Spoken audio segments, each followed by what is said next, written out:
दोस्तों Bihar SSC inter स्तरीय नई भर्ती को लेकर जो है एक बड़ी अपडेट निकल कर आ रही है।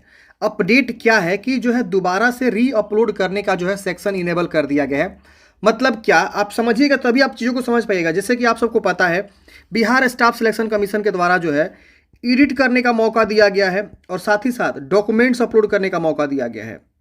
तो डॉक्यूमेंट्स में बहुत सारे लोग ऐसे हैं जिन्होंने क्या किया कि सही से डॉक्यूमेंट्स नहीं अपलोड कर पाए हैं, क्योंकि लास्ट डेट पे वो जो है यहाँ पे अपलोड कर रहे थे और सर्वर एरर हो रहा था बार बार, तो वो बहुत सारे डॉक्यूमेंट्स को जो है अपलोड नहीं कर पाए थे। तो इसको लेकर अपडेट है। साथ ही साथ डॉक्यूमेंट्स एडिट एंड अपलोड का जो है यहाँ डेट को भी बढ़ा दिया गया है। तो चीज़ों को पहले हम समझेंगे और ये भी हम बताएंगे क्या जिन्होंने पहले से डॉक्यूमेंट्स एडिट कर दिया है, अपलोड कर दिया है, क्या उनको दोबारा से अपलोड करना होगा कि नहीं करना होगा और किस प्रकार से ऑप्शंस आएंगे अगर आप लॉगिन करके देखना चाहते हैं।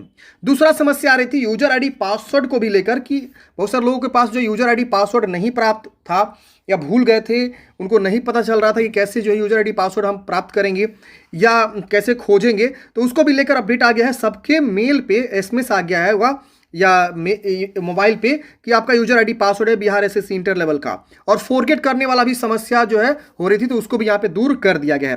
तो देख सकते हैं फ्रेंड्स, यहाँ पे जो एक नोटिस जारी हुआ, आप देख सकते हैं यहाँ पे ये नोटिस है री अपलोड डॉक्यूमेंट्स करने को लेकर, और यहाँ एडवर्टाइजमेंट है और यहाँ लिंक है। तो हम क्या करते हैं, पहले हम इस एडवर्टाइजमेंट को डाउनलोड करते हैं। तो फ्रेंड्स देख सकते हैं ये जो एडवर्टाइजमेंट है जो कि 16 फरवरी 2024 के डेट में एडवर्टाइजमेंट जारी हुआ है, जिसमें यही बात बताया गया है कि आयोग के आवश्यक सूचना इतना के द्वारा देख सकते हैं विज्ञापन संख्या इतना द्वितीय इंटर स्तरीय संयुक्त प्रतियोगिता परीक्षा हेतु ऑनलाइन आवेदन समर्पित करने वाले अभ्यर्थियों के ऑनलाइन आवेदन की त्रुटियों में सुधार हेतु त्रुटियों में सुधार एवं आरक्षण शैक्षणिक तकनीकी वांछित योग्यता संबंधित तथा अन्य सभी प्रमाण पत्रों की मूल प्रति की स्कैन कॉपी पीडीएफ के रूप में आयोग की वेबसाइट पर अपलोड करने हेतु 18 जनवरी से लेकर 18 फरवरी तक निर्धारित तिथि की गई थी। यानी इसका जो अंतिम तिथि था 18 फरवरी तक था अपलोड करने के लिए और सुधार करने के लिए। लेकिन यहाँ इन्होंने एक प्रॉब्लम लिखा हुआ, सेकेंड पैराग्राफ पढ़ेंगे तो कतिपय अभ्यर्थियों द्वारा गलत प्रमाण पत्र अपलोड हो जाने के परिप्रेक्ष्य में आयोग कार्यालय में अभ्यावेदन समर्पित करते हुए प्रमाण पत्र अपलोड करने हेतु पुनः एक बार अवसर प्रदान किए जाने का अनुरोध किया गया है। साथ ही कतिपय अभ्यर्थियों द्वारा पासवर्ड भूलने यानी फॉरगेट पासवर्ड की स्थिति में नया पासवर्ड या ओटीपी न्यू पासवर्ड ओटीपी सिर्फ ईमेल पर भेजे जाने के प्रावधान को ईमेल के अतिरिक्त रजिस्टर्ड मोबाइल नंबर पर भेजने का अनुरोध किया गया है। यानी इनका जो समस्या था, जैसे कि इनका लास्ट डेट था आप सबको पता है 18 फरवरी फॉर्म एडिट करने के लिए और डॉक्यूमेंट्स अपलोड करने के लिए, लेकिन कुछ अभ्यर्थियों द्वारा जो है बिहार एसएससी के पास कंप्लेन आया कि यहाँ पे जब हम लोग डॉक्यूमेंट्स अपलोड कर रहे थे तो उन्हें पुनः एक बार और जो है यहाँ पे मौका दिया जाए डॉक्यूमेंट्स सिर्फ अपलोड करने के लिए। और बहुत सारे ऐसे कैंडिडेट्स हैं जिन्होंने जो है पासवर्ड भूल गए थे, ओटीपी समस्या आ रही थी, नया पासवर्ड बनाने में समस्या आ रही थी, तो उसको भी लेकर उनसे अनुरोध किया गया बिहार एसएससी के द्वारा, और बिहार एसएससी को अनुरोध किया गया स्टूडेंट के द्वारा कि हमें जो है ईमेल पर पासवर्ड भेजने के लिए अतिरिक्त जो रजिस्टर मोबाइल में भेजने का अनुरोध किया गया है। तो इसी प्रॉब्लम को देखते हुए बिहार एसएससी ने क्या किया हुआ, अभ्यर्थियों से अनुरोध एवं व्यापक हित इंटर स्तरीय संयुक्त प्रतियोगिता परीक्षा के संबंध अभ्यर्थियों को पासवर्ड अभ्यर्थी के रजिस्टर ईमेल के अतिरिक्त रजिस्टर मोबाइल नंबर पर भी उपलब्ध करा दिया गया है। यानी सबके जो है ईमेल मोबाइल पे जो है दोबारा से इनके द्वारा जो है रजिस्टर आईडी और पासवर्ड जो भेज दिया गया है। अभ्यर्थी उक्त दोनों ईमेल मोबाइल नंबर में से किसी एक के माध्यम से पासवर्ड भूलने की स्थिति में नया पासवर्ड प्राप्त कर सकते हैं। साथ ही प्रमाण पत्र अपलोड करने के पुनः अंतिम अवसर दिया जाता है। यानी फिर से जो है यहाँ पे अंतिम तिथि को बढ़ाया गया है। अब जो है 18 फरवरी के स्थान पर 18 मार्च 2024 तक, यानी त्रुटियों में सुधार एवं प्रमाण पत्रों को अपलोड करने की अंतिम तिथि 18 मार्च तक कर दिया गया है।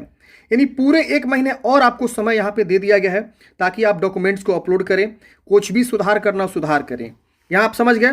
तो आप जो भी है यहाँ पे तिथि तक, मतलब निर्धारित तिथि तक सभी प्रमाण पत्रों की मूल प्रति स्कैन कॉपी पीडीएफ के रूप में आयोग की वेबसाइट पर अपलोड नहीं करने पर उनका अभ्यर्थित्व प्रभावित होगा। यानी देख रहे हैं ना फ्रेंड्स, अगर आप डॉक्यूमेंट्स अपलोड नहीं करेंगे तो आपका अभ्यर्थित्व प्रभावित हो जाएगा। यानी हो सकता है कि आपका जो है ये लोग रिजेक्ट भी कर दिए। अब यहाँ लिखा हुआ है अभ्यर्थियों के ऑनलाइन आवेदन की त्रुटियों में सुधार एवं आरक्षण शैक्षणिक तकनीकी वांछित योग्यता संबंधित अन्य सभी प्रमाण पत्रों की मूल प्रति स्कैन पीडीएफ आयोग की वेबसाइट पर अपलोड करने के प्रावधान को मूल विज्ञापन का हिस्सा समझा जाए, तदनुसार उन्हें मूल विज्ञापन की अंतिम कणिका के रूप में जोड़ा जाता है। अभ्यर्थी अद्यतन सूचना हेतु आयोग की वेबसाइट इतना पर अवलोकन करते रहेंगे। तो ये फ्रेंड जो है अपडेट है। अब आप लोग बोलिएगा कि जिन्होंने ऑलरेडी डॉक्यूमेंट्स अपलोड करके फॉर्म सबमिट कर दिया है तो उनको लॉगिन करने पे क्या हमें दोबारा एडिट करने का मौका मिलेगा? तो नो, जी हाँ दोस्तों, नहीं मिलेगा। सिर्फ आप डॉक्यूमेंट्स अपलोड कर सकते हैं। अगर मान लीजिए 18 जनवरी से आप सबको पता है चल रहा है एडिट का और डॉक्यूमेंट्स अपलोड का, 18 फरवरी लास्ट डेट था फॉर्म अपलोड करने के लिए और लॉगिन करके एडिट करने के लिए या डॉक्यूमेंट्स अपलोड करने के लिए, दोनों एक साथ आप कर रहे थे। तो जो कैंडिडेट्स इस पीरियड में कर चुका है वो अगर दोबारा लॉगिन करता है ना, तो उनका कुछ इस प्रकार से ऑप्शन खुल के आएगा। मैं दिखाना चाहूँगा, यहाँ पे देखिए, इस प्रकार से ऑप्शन खुल के आएगा, देखेंगे तो यहाँ पे उनका जो है ना सिर्फ ये आएगा कि आपने जो ऑलरेडी मतलब अपलोड कर दिया डॉक्यूमेंट्स, आप एडिट नहीं कर पाएंगे। सिर्फ आपको जो है यहाँ पे री अपलोड सर्टिफिकेट का ऑप्शन आएगा। अगर आप इस पर क्लिक करेंगे ना, तो यहाँ पे क्या खुल जाएगा कि री अपलोड करिए अपना सर्टिफिकेट। अगर आप कुछ गलती अपलोड कर दिया, आपको याद है कि हाँ मैंने कुछ गलती अपलोड कर दिया था, मेरा ये डॉक्यूमेंट्स अपलोड नहीं हो रहा था लास्ट डेट पे, तो आप लॉगिन करेंगे तो आपको जो है ना यहाँ पे क्लिक करके जो है दोबारा री अपलोड कर सकते हैं। लेकिन अगर आपको लग रहा है कि नहीं कुछ भी गलती नहीं है, तो आप लॉगिन मत करिए।